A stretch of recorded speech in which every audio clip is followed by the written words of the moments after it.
This is Walt Disney World Today. Give us 5 minutes and we'll give you the world. It's Monday, February 13th, 2006, and this is episode number 61 of Walt Disney World Today. I'm Matt Hochberg from MGMstudios.org. Let me introduce our wonderful panel. Len Testa, co-author of the Unofficial Guide to Walt Disney World, is here. Welcome, Len. Howdy ho, Matt. Thanks, neighbor Rooney. And and the man most responsible for all of MousePlanet.com's traffic is Mike Scopa. Welcome, Mike. Let's take this podcast to infinity and beyond. And from Mouse World Radio, we have Mike Newell. Welcome, Mike. Hello from beautiful, snowy upstate New York. Oh, yeah, you guys got hammered, didn't you? Yes, we did. Yep, lots of snow up there. For Mike Scopa, it was just another day. Dusting. It's Monday, which means, of course, doesn't mean it's our question show, but all of the month of February we're doing questions, so that's why, if you're wondering why we're doing questions again, that's all we're doing. So if you have your own questions, please email us at questions@wdwtoday.com. Our first email is actually a comment. It's from Bobby from Bayonne, New Jersey, who writes, "Hello, guys. I was just listening to your podcast show 28 on Hidden Mickeys. I own Steve's books, both versions of the Hidden Mickey's Guide, and while listening to your show, one of you mentioned about the hidden Walt Disney on a float in the Share a Dream Come True parade. I did some asking around and found that every float has a hidden Walt. One for sure is on the Mickey Snow Globe vault. Walt's face is a silhouette on the left side of the video projector on top of the globe." So there you go. There's your answer for if you've ever wondered about that. Ah, very neat. Our next comment comes from Brian, who writes, "I was recently at Disney's California Adventure in Anaheim and got to finally ride Soarin' over California for the first time. I remember you saying," I think this was me he was referring to, "the ride was disappointing and kind of a gimmick or something along those lines. I have to say that I completely agree. Maybe it was because I was on the bottom row of seats, which may have ruined some of the illusion, but I just didn't see what was so great about it. Maybe if the seats moved around a bit more, but it just felt like I was watching an IMAX movie and not actually riding, quote-unquote, anything. I know I'm in the minority, but I just had to get this out of my system anyway. Great work on the podcast. I enjoy every update." I agree with Brian. I think it's, as I mentioned in a way earlier show, that I was not, I think it's a good ride, but I'm not that impressed with it. Really? Yeah, I mean, unless you're sitting top, the top row center, you're going to be distracted by something, whether it's someone's feet or... Yeah, dangling feet. I can see that, but I mean, still. But it's just a big movie in front of you, and I don't know, I didn't come off that impressed with it. You know, like, kind of like, I mean, if you probably the first time you rode Mission Space and you had the liftoff part, that was impressive. But Soarin' never gave me that, like, wow, that is like, I never had that wow feeling from Soarin'. Not even at the very beginning? All right, I'll be honest that when when you lift off, that's not part of the ride though. That's just the ride getting started. No, but like the opening sequence doesn't do anything for you? I think it's good. I'm not going to say that I'm like yawning on the ride, but I'm not I'm not that impressed with it. So do you keep your soul in a box, or I let it out for days. How exactly did you? Yeah, anyway, all right. I mean, I think it's good. I mean, it's not all that. Let's just say it that way. I don't know, it's just my opinion. Someone wrote in to vindicate me, and I'm always in the mood for emails that vindicate me. All right, so you and Brian. Yes, a club of two. All I need now is someone to vindicate me that Swiss Family Treehouse is indeed the tallest place in the Magic Kingdom, and I'll be all There set. might only be one other person in the world that thinks that. We actually do have a question, and it's from Heather from Massachusetts. Actually, Heather from Massachusetts and James Ford of Chicago, Illinois have similar questions about Expedition Everest, and we'll read James' question because it's more eloquent. And he writes, "Hi, everyone. Love the podcast. Keep up the great work. And please stay clear of the doors. Por favor, mantengan. My question is about Everest, a.k.a. might be the only reason to bother going to the Animal Kingdom ever again." Oh, geez, another member of the club. I like him already. Yeah, I know. Can you tell who picks the questions for this show? Yeah, really. His first question is, A, is there an official opening day yet? I've read April 1st, April 7th, and April 9th. Are any of these correct? I believe it's the 7th. I think I read that. And that would make sense because I believe the press event is scheduled for the 6th through the 8th. Makes sense. Yes. And his second question is, I know sometimes they do a soft opening or even just randomly pick people to ride it before the official day. I will be there in March, leaving on the 30th. What's the chance I'll get to ride the ride? I would say when? When, March? March, yeah, the end of March. Well, I'm guessing they'll probably be doing soft openings here and there because they'll be testing it and making sure that it's ready for a full-blown load when they start in April. So I'm guessing at any time when you're in the Animal Kingdom or any theme park that has an attraction that's already had somewhat of a preview, there's always going to be a chance that they'll have it open for a couple of hours. When I was down recently to Disney World, I've heard from many cast members that just indicated to me that as of now, meaning since, like Mike Scopa just mentioned, since the official preview back in, what was that, January, the end of January, the attraction is technically going to be open all the time except for maintenance and any changes that Imagineering deems necessary between now and when the attraction is slated to officially open on April 7th. So assuming that the weather cooperates and nothing's broken and Disney doesn't want to tinker with anything, you should be able to ride it. Yeah, I don't think it's open tomorrow or Tuesday, but I'm thinking by the end of March it should be. It should be open almost every day. Yeah. You're referring, Len, to they put some construction walls back up? I don't think I just think they're not running it tomorrow or Tuesday, but other than that, it should be open. I think it's open at least 2 or 3 days a week. Okay. Now, but by the end of March, it should. I mean, it's gonna be so close to the press preview by that point that they should be running it at full speed. It should be up and running by that time. Well, while on the topic of Animal Kingdom, Jay from Saco, Maine writes, just wondering when Tarzan Rocks is actually closing. Has anyone heard what show may be taking its place? Dinoland definitely needs something. It's closed now, is it not? It closed third week in January, I believe. I think it closed just before the Everest previews. I thought it was right around that Tuesday or Wednesday that they closed. And as far as... I'm sorry, Matt, go ahead. No, go ahead, Mike. I was going to say, as far as what's replacing Tarzan Rocks, I've heard everything from a Jungle Book show to a Little Nemo show, and I have no idea which of the two I would prefer. I don't think I'd prefer either one, but that's all I've heard. I think the smart money's on a Nemo show, but I just don't... Anyway, it's not technically in Dinoland, is it? Yeah. It's kind of in that Netherland region between Dinoland and Asia. In Asia. Oh, well. Our next question comes from Sarah Hurd of San Francisco, California. We're actually getting questions from people from, like, big cities, Chicago, San Francisco. Usually we get questions from people in towns I can't pronounce.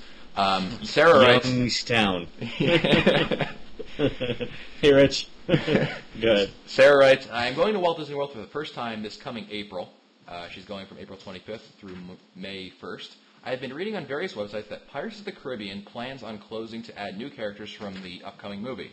There is no mention of this on the official Disney World website. Do you know if or when the ride will be closing? It is one of my favorite rides in Disneyland, and I would hate to miss it in Walt Disney World. Ooh, so sorry.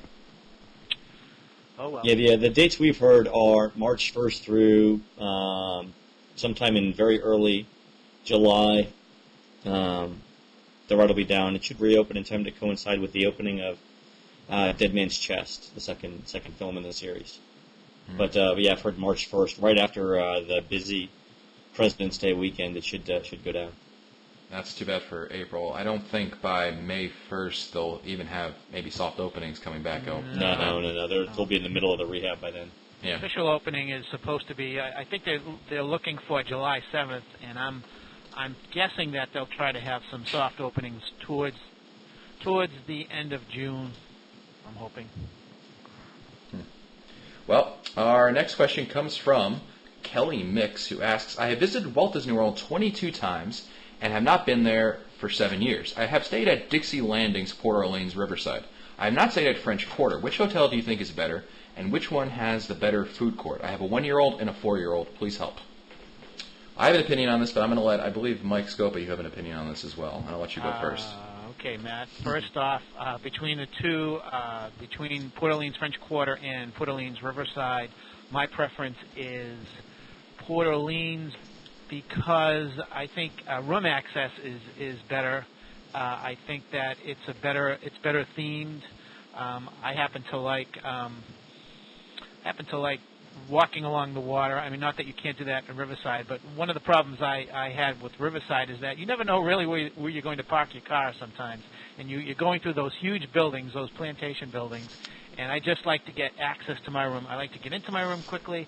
I like to get out quickly. So that's why I prefer Port Orleans over Riverside. As far as the food court goes, I'm guessing, I guess I'd have to give Riverside the edge on that, because that general area, and I forget the name of that food court, that seems to be a very nicely themed food court. So if you could combine Riverside's food court with Port Orleans' access to the rooms, you'd have the perfect resort, I think. Well, I think after staying at French Quarter just recently, I think the only problem I have, Riverside is significantly larger. Like Mike said, I mean, you can find yourself really far away from everything, and that can be a problem. But I found that the general problem with Riverside is that there's at least 4 or 5 bus stops, depending on when you're going in the day. I know in the morning there's the main bus stop, kind of like skips the other auxiliary bus stops. But it's kind of annoying, especially if you're staying at French Quarter, although you are picked up first and dropped off first. You do have to, during the day, you'll have to go be picked up. After you're picked up, you go to Riverside's main pickup, and then 3 other pickups around Riverside Resort, which can be kind of annoying. Maybe it's just me. Some people might have a little more tolerance for that kind of thing. But I think that French Quarter, although lacking really some decent on-site dining, as I'm sure Len can talk a little bit better about that than I can, I think French Quarter is the better bet despite its shortcomings in some areas. Len? Yeah, I think I'd also prefer French Quarter. For one thing, it's less than half the size of Riverside in terms of area, and also in terms of number of rooms. So it's going to be giving a more intimate feel. It's also going to be easier to walk through. I don't love either of the food courts, and I've spent considerable time in both. I actually do like Riverside's food court a little bit better, just like Mike does.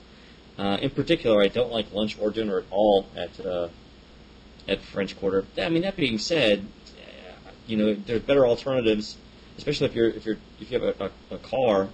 Who's our reader? Kelly? Yes. Yeah, I mean, Kelly, if you've got a car or any way of getting around, you're going to find better or less expensive options elsewhere, either on property or just a short drive away. And I wouldn't be staying there for lunch or dinner. For breakfast, it's fine if you stick to the pastries and the bagels and the eggs and the bacon and stuff. But for lunch and dinner, you can definitely find better things elsewhere. That being said, I think French Quarter is the better choice.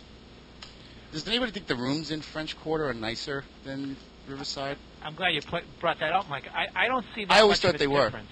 Yeah.